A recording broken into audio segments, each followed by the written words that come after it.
আমেরিকাতে একটা স্টেট আছে ম্যাসাচুসেট। এই ম্যাসাচুসেট জেনারেল হসপিটালে একজন পৃথিবী বিখ্যাত সাইকিয়াট্রিস্ট বসে, মনোবিজ্ঞানী, নাম হচ্ছে প্রফেসর হারবার্ট বেনসন। এই হারবার্ট বেনসন উনিও ওনার সব রোগীদেরকে দিয়ে একটা ফর্ম পূরণ করায়, সেখানে উনি কিছু কোশ্চেনার ছুড়ে দেয়, প্রশ্ন করে আর উত্তর নেয়। পরে জরিপ করে উনি দেখতে পেয়েছে ওনার যে সমস্ত রোগীরা মনের ভিতরে রোগ, এই রাগ, এই ক্ষোভ, এই হিংসা বিদ্বেষ এগুলো অন্তরে পুষে রেখেছে, এদের স্ট্রোক করার এবং হার্ট অ্যাটাক করার রেটিংটা বেশি, এরা মেন্টাল স্ট্রেসে ভোগে বেশি। আর যারা সহজে ক্ষমা করে দেয়, মাফ করে দেয়, এদের মধ্যে এই রোগ বালাই নাই। যেরকম সুবহানাল্লাহ, ওয়াল আফিনা আনিন নাস। আজকে থেকে আমরা মানুষের ক্ষমা করে দিব। কারো জন্য অন্তরে কোনো হিংসা বিদ্বেষ পুষে রাখা যাবে না। অনেকে এগুলোর ভুলতে চায় না, পেলে পুষে বড় করে আর ভিতরে খালি জ্বলে। ভিতরে কি করে? এই জ্বালাও পোড়াও আমরা বয়ে বেড়াতে চাই না। মুসনাদে আহমদ ইবনে হাম্বলের হাদিস, চমৎকার একটা ঘটনা। কানগুলো খরগোশের কানের মতো খাড়া করে শোনেন। আল্লাহ রাসূল সাল্লাল্লাহু আলাইহি ওয়াসাল্লাম কোন একটা মজলিসে একজন আনসারী সাহাবীর ব্যাপারে ঘোষণা দিল, বলল এখন যে সাহাবী এসে বসবে সে সাহাবী জান্নাতি। আনসারী সাহাবী এসে বসলো, সবাই তো অবাক, আমাদের কারো ব্যাপারে বিশ্বনবী এই কথা বলল না, এই আনসারী সাহাবী জান্নাতি। আবার কয়েকদিন পরে আরেকটা মজলিসে বিশ্বনবী আবার ঘোষণা দিলেন, এই মুহূর্তে এমন একজন সাহাবী এসে এইখানে বসবে, এই সাহাবীটা জান্নাতি। সবাই খেয়াল করে দেখলো, আগের মজলিসে যেই লোকটাকে বিশ্বনবী জান্নাতি বলে ঘোষণা দিয়েছে, আজকেও ওই সাহাবী এসে ওই জায়গায় বসেছে। তৃতীয় দিন আবার বিশ্বনবী বললেন, এখন একজন সাহাবী এখানে এসে বসবে, সে জান্নাতি। সবাই খেয়াল করে দেখলো, ওই সাহাবীটাই আবার এসে বসেছে। সবাই অবাক, কি আজীব, কি আছে এই সাহাবীর মধ্যে, যে সাহাবীর ব্যাপারে খুব বিশ্বনবী তিনবার ঘোষণা দিলেন যে সে জান্নাতি। সবচেয়ে বেশি অবাক হয়েছিলেন সাইয়েদনা আব্দুল্লাহ ইবনে আমর ইবনে আস। মনে মনে ভাবলেন, এটা তো চারটেখানে কোনো কথা না, বিশ্বনবীর অ্যানাউন্সমেন্ট। দুনিয়ার বুকে বিশ্বনবী তিনবার এই আনসারী সাহাবীকে জান্নাতি বলে ঘোষণা দিয়েছে, নিশ্চয়ই এই সাহাবীর এমন বিশেষ কোন আমল আছে, এমন বিশেষত্ব আছে যেটা আমাদের মধ্যে নাই। যেমন করেই হোক এই সাহাবীর ভেতরের সব খবর আমার জানতে হবে।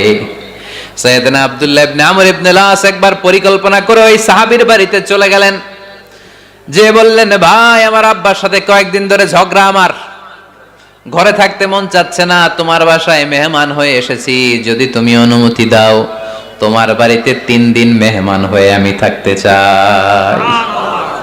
কয়দিন? 3 দিন। শুনতেছেন? জি। বুঝতেছেন? জি। কষ্ট হচ্ছে না তো? না। ওই আনসারী সাহাবী বলে, আহলান ওয়া সাহলান, খুশ আমদেদ, এ আমার সৌভাগ্য, আমার মেহমান হয়ে আপনি থাকবেন, আসেন আমার ঘরে থাকেন, এই ঘরে আমি থাকি, আর এই ঘরটা মেহমান হিসেবে আপনারে দিয়ে দিলাম, থাকেন। এবার আব্দুল্লাহ ইবনে আমর ইবনে আস খুব ভালোভাবে ফলো করতে লাগলেন, কখন এই আনসারী সাহাবী কি করে। 1 দিন, 2 দিন, 3 দিন পর্যন্ত ফলো করার পরে সাইয়েদনা আব্দুল্লাহ ইবনে আমর ইবনে আস এমন কোন বিশেষ আমল এই সাহাবীর মধ্যে খুঁজে পায় নাই। 3 দিন গভীরভাবে পর্যবেক্ষণ, অবজারভেশনের পরে বিশেষ কোনো আমল ওনার চোখে পড়ে নাই। এবার 3 দিন পরে তো চলে যাবার পালা, ঠিক কিনা? এবার তিনি সোজা সাপটা আনসারী সাহাবীর কাছে যে ভিতরের কথা খুলে বলে ফেললেন, বললেন, ও ভাই, আসলে আমার বাবার সাথে এমন বড় কোনো ঝগড়া আমার হয় নাই যে কারণে বাড়ি থেকে বের হয়ে তোমার মেহমান আমার হওয়া লাগবে, আমি বিশেষ এক উদ্দেশ্যে এসেছি। কি উদ্দেশ্য? আব্দুল্লাহ ইবনে আমর ইবনে আস এবার বলতে আরম্ভ করলেন, আমরা খেয়াল করেছি 3টা মজলিসে বিষ্ণু ঈসা ইসলাম তোমাকে জান্নাতি বলে ঘোষণা করেছে, তাই আমি জানার জন্য এসেছি তুমি এমন কি আমল করো যে কারণে বিশ্বনবী ঘোষণা দিলেন যে তুমি জান্নাতি। কি এমন বিশেষ আমল আছে তোমার, আমার একটু বলো, আমি ওই আমল করে জান্নাতি হতে চাই। আল্লাহু আকবার। এবার আনসারী সাহাবী মুখ খুললেন, উনি বললেন, ও ভাই আব্দুল্লাহ ইবনে আমর ইবনে আস, এমন কোন বিশেষ আমল আমার নাই, হালাল পন্থায় রুজি করি, ব্যবসা করি, নামাজের সময় নামাজ পড়ি, রাতে এসে ঘুমিয়ে যাই, ফজরের আগ দিয়ে উঠে তাহাজ্জুদ করি, সময় মতো জিকির আজকার করি, কোরআন তেলাওয়াত করি, কিছু দান সদকা করি। সবাই যা করে আমিও তাই করি, স্পেশাল কোনো আমল আমার জীবনে নাই। তবে আব্দুল্লাহ ইবনে আমর ইবনুল আস, শুনে রাখো, একটা কাজ আমি প্রতি রাতে করি, হয়তোবা এই কারণেও বিশ্বনবী আমার ব্যাপারে এমন ঘোষণা দিতে পারে। আব্দুল্লাহ বললেন, ও আনসারী সাহাবী, কি কাজ তুমি করো? এবার আনসারী সাহাবী বলতে লাগলেন, প্রতি রাতে যখন আমি আমার বিছানায় ঘুমোতে যাই, আমি কারো ব্যাপারে কোনো রাগ, কোনো হিংসা, কোনো ক্ষোভ অন্তর নিয়ে ঘুমাতে যাই না। ওই দিন যার সাথে যা হয়েছে সবাই রে মাফ করে দিয়ে মিটমাট করে একটা প্রশান্ত অন্তর নিয়ে আমি বিছানায় ঘুমাতে যাই। ওই দিনে কেউ আমার গালি দিছে, কেউ আমার বকা দিছে, কেউ আমার বিরুদ্ধে মিছিল করছে, উল্টা পাল্টা যে যাই করুক না কেন, আমি কিচ্ছু মনে রাখি না। আওবি ইলা ফিরাশি, আমি এমন ভাবে আমার বিছানায় যাই, ওয়ালাইসা ফি কলবি হিকদুন আলা আহাদ, এমন অবস্থায় আমি শুয়ে পড়ি যে আমার হৃদয়ে কারো ব্যাপারে আমার হৃদয়ে কোনো ক্ষোভ নাই, কোনো হিংসা নাই, কোনো অহংকার নাই, সব রাগ ক্ষোভ ভুলে গিয়ে সবাইকে ক্ষমা করে দিয়ে আমি বিছানায় ঘুমাতে যাই। এজন্য বিশ্বনবী এই সাহাবীকে তিনটা মজলিসের ভরা মজলিসের মধ্যে জান্নাতি বলে ঘোষণা করেছে।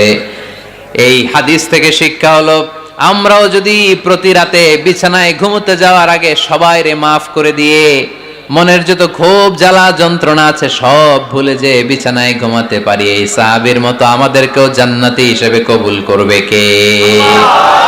পারবেন আজকে থেকে? ইনশাআল্লাহ। বিছানায় যাওয়ার আগে কি করবেন? আজকে সবাই রে মাফ করে দিব। যে আমার উপর জুলুম করছে ওই বিচার আল্লাহ করবে। কে কি বললো ওটা দেখার দরকার নাই। কারো ব্যাপারে কোনো ক্ষোভ, কোনো তিক্ত অভিজ্ঞতা, জ্বালা যন্ত্রণা অন্তরে রাখবেন? রাখলে লাভ না লস?